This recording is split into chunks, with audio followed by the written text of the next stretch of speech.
ପାଣ୍ଡିଆନ ପ୍ରଦୀପ ମୁହାଁମୁହିଁ। ପାଣ୍ଡିଆନଙ୍କୁ କଡ଼ା ଭାଷାରେ ସମାଲୋଚନା କଲେ ପ୍ରଦୀପ।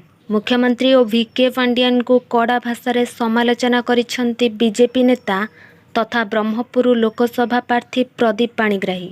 ଯଦି ତାଙ୍କ ବିରୋଧରେ ଆରୋପ ଆସିଛି ତାହେଲେ ପାଣ୍ଡିଆନ ଓ ମୁଖ୍ୟମନ୍ତ୍ରୀଙ୍କ ବିରୋଧରେ ଆସିଥିବା ଅଭିଯୋଗ ସବୁ ଗଲା କୁଆଡ଼େ ବୋଲି ସେ ପାଲଟା ପ୍ରଶ୍ନ କରିଛନ୍ତି। ଗତକାଲି ଚିକିଟିରେ ପ୍ରଚାର ବେଳେ ପ୍ରଦୀପକୁ ଅଭିଯୁକ୍ତ ବୋଲି ଦର୍ଶାଇଥିଲେ ପାଣ୍ଡିଆନ। ସେପଟେ ପ୍ରଦୀପ ଲଗାଇଥିବା ଅଭିଯୋଗ ନେଇ ପାଣ୍ଡିଆନ କିମ୍ବା ମୁଖ୍ୟମନ୍ତ୍ରୀଙ୍କ କୌଣସି ପ୍ରତିକ୍ରିୟା ମିଳିପାରିନି।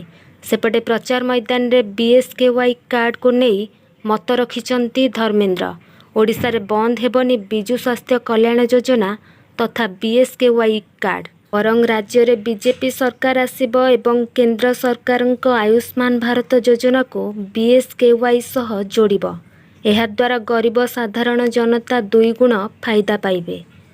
ସମ୍ବଲପୁରରେ ଆୟୋଜିତ ଏକ ମିଶ୍ରଣ ପର୍ବ ମଞ୍ଚ ଉପରେ ଏଭଳି ଦୃଢ଼ୋକ୍ତି ପ୍ରକାଶ କରିଛନ୍ତି କେନ୍ଦ୍ରମନ୍ତ୍ରୀ ଧର୍ମେନ୍ଦ୍ର ପ୍ରଧାନ। କହିଛନ୍ତି 5 ଲକ୍ଷ ଜାଗାରେ ହିତାଧିକାରୀ ପାଇବେ 10 ଲକ୍ଷ ଟଙ୍କା। ମହିଳାମାନଙ୍କୁ ଯଦି ରାଜ୍ୟ ସରକାର 10 ଲକ୍ଷ ଟଙ୍କା ଦେଉଥିବା କଥା କହୁଛନ୍ତି ତା ଉପରେ ଆଉ 5 ଲକ୍ଷ ଟଙ୍କା ପାଇଲେ ଅସୁବିଧା କ'ଣ ବୋଲି ପ୍ରଶ୍ନ କରିଛନ୍ତି କେନ୍ଦ୍ରମନ୍ତ୍ରୀ ଧର୍ମେନ୍ଦ୍ର ପ୍ରଧାନ।